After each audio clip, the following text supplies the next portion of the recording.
All right, welcome to the North Florida Prep Report. I'm Andrew Jupe here for a special Friday feature. Of course, game day here today. We've got a number of big games going on in the area, so we want to get just a couple of them to get you up to date and ready for the wild weekend. So let's get into it. We can't waste any time here in the North Florida football scene. First one on the deck.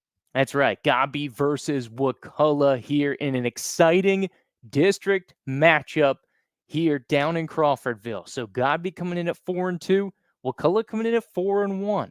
So maybe not as high a profile matchup as you typically would see with these two, but the intensity will be there. Gabi has an opportunity to lock up a district championship with the win over Wakulla here today. Wakulla, on the flip side, would set themselves up very well to go ahead and capture the district championship themselves if they are able to get the dub here tonight at home. So when you look at it, pretty similar styles of what you want to see out here today. Whether you want good quarterbacks, you've got both. You got Lazarus Chambers and you've got Cleese on the other side for Wakulla. If you want some good running backs, you've got Clark for Gabi, you've got Ransom here for Wakulla, both coming off 100-yard performances. These offenses have really been hot the last couple weeks. Gabi winners of 3 straight, Wakulla winners of 3 straight, and a lot of high-scoring contests or crucial scores in those games. Whether you're more prone to the defensive side, I think the secondaries will be tested here tonight. So pick your poison. You got Ronna J. Wiley, who had a pick 6 in a big game against Baker County to be able to seal the deal late for Gabi. And on the other side, it seems like almost the exact same thing. Mirror image Jalen Jones, a pick 6 of his own in a really tough match against St. John Paul II last week for the Wakulla War Eagles. So, of course, then you go down the line, you look at where you are in the trenches, and maybe that's the de facto tiebreaker, or if you can break through on special teams, here of what we have, an exciting district contest down in Crawfordville. Let's move on to the next game here going forward. Another big one here in North Florida, and this may be where the eyes of the state are here this week. That's right. It's undefeated Niceville, undefeated Mosley going on in the Panama City area. So, of course, these teams coming in, trying to battle. This will essentially set up the district champion, but both teams looking very, very strong and will probably, maybe, get a rematch in the playoffs, as both these teams, you would assume, are playoff competition. Here, Eagles and the Dolphins. It had been a long-standing series dominated by Niceville, but last year, Mosley was finally able to get the streak. I think Niceville had over 10 consecutive wins dating back to about 2004. Mosley able to get it back last year in a close one. I think the improvements for Mosley, they're looking even more sharp in this campaign. Of course, the addition of Lakavian Williams, you got to love their run game, but also the explosive passing game led by Sam Freitas. Niceville on the other side is going to try to lock down the explosiveness of Mosley, strengthen the defense this year. Also, of course, the big run game for Niceville that they're going to try to implement. You see it and you hear it. There may be a multiple quarterback situation Niceville is going to throw out there here. So it should be fun to keep an eye on what we have going for that matchup. But, of course, a massive one with huge playoff implications and really dictating the terms here in Region 1 of that Class 5A in the Northwest Florida bracket. Moving on to our next game that we have here today. Another battle of undefeated. That's right. It is Chiefland hosting Taylor County. So, of course, Taylor County, our local boys coming in trying to keep the undefeated season alive. Of course, 5-0 are the Bulldogs. This is their first game back here after the effects of Hurricane Helene, which once again, Taylor County getting the brunt of here. Third storm in 13 months going against them. It's kind of showcased on the football field as well, kind of the community's resilience, but also the resilience for the Bulldogs. Their defense is going to be what's going to be tested here tonight. Of course, the big, bad Chiefland run game. They're coming in at 6-0, like we said, undefeated, a power in that Central Florida pocket. Will they be able to keep it going? Or is that Taylor County defense going to step up, make them one-dimensional, And then you got to throw against a dangerous secondary. My boy Kingston Williams coming off an interception return for a touchdown last week. So you don't want to throw by him, but then kind of pick your poison, because then you're going to have to deal with the passing game, the rushing game on offense, of course, led by Ryan Hamilton. So Taylor County, our local team, going to try and keep the undefeated season alive here in a huge showcase of our big one going on here on Friday. Let's keep it rolling. Game number 4.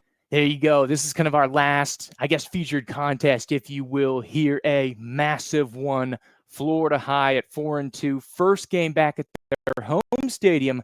They will be hosting a one-loss Gadsden County team. You ask, who's the team that was able to topple the Jags? Well, it was the reigning 7A state champs from the state of Georgia, Coffee County, of course, coached by our old buddy, Coach Coe. And they are a mean, big, bad football team up there as Coffee County. But coming back to Gadsden, they're coming off a monster win against Lincoln.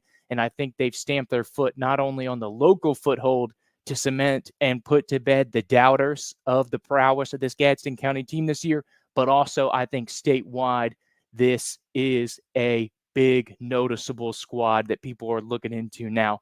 Here, of course, I think ranked second overall in Class 2A. This is a district contest, of course, so whoever takes this one, you think, has a really good positioning to put themselves in a driver's seat, but it is a relentless district here, so either team kind of grappling at this one.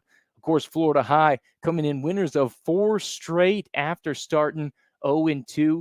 Here, a young team, but really coming into their own. Of course, on defense, you got to love the front 7 that they have there. Of course, Broxton is going to be leading the charge. The Vanderbilt commit, he's going to have a huge task, him and his comrades, trying to take down this Gadsden County offensive line, because they're trying to keep that rush game intact. Of course, with Davis and Battles on the offensive side here for Gadsden. So a big one going down in Southwood. Like we said, home cooking truly for the first time for Florida High this year, with the new press box, the new bleachers, the new stadium. So you know it's going to be rocking. Gadsden County, you know, is going to be traveling well. Here on the Big Bend, maybe the biggest game going on here in this section of the state. So, of course, those are kind of our big 4 here going on. We also want to mention a couple games that will be impacted here for potential districts. So, of course, solid matchups going in as well. So, whether you want to be honorable mentions or games of note going on here, of course, the Maclay Marauders, they'll be taking on St. John Paul II. This game will also be going down in Southwood. So 2 huge district games right across the street from each other at St. John Paul II and then over at Florida High. It's going to be an exciting time down in the southeast of Tallahassee. Of course, Maclay coming in at 4-1. St. John Paul II, don't sleep on them just because they're 1-4. We have some exciting news coming out of St. John Paul II after that Wakulla game where they showed so much promise. So we're not sure exactly on the health of G5, the quarterback, but they looked really successful in swapping around personnel and doing whatever they needed to do. They're going to give Maclay a really big test, and we'll see if that Maclay passing game and the defense, which has looked really strong as of late, can continue to punch through and take care of business. Because there's an opportunity, and one of the reasons we highlight this game is that Maclay could take the district. If they win and DRS is able to take down NFC, Maclay could lock up the district tonight. So high stakes down in Southwood for this matchup as well.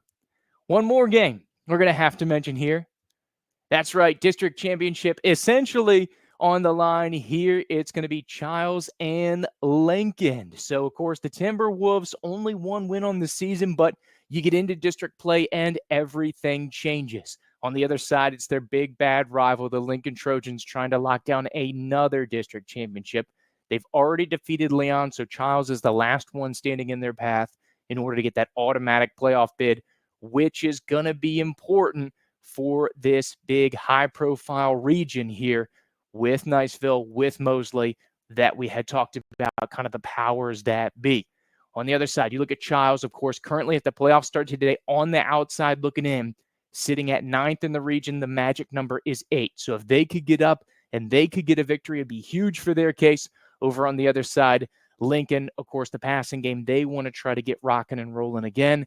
They want to see if they can get Huggins behind the big offensive line rolling, looking for a bounce back against an old district local rival. So, huge games going on there as well. If Lincoln's able to get the victory, they lock down the district championship. If Childs gets the victory, they would just need to take care of business against Leon in order to clinch it up for them, but it would put them in the driver's seat. So you would think of what we have for the district.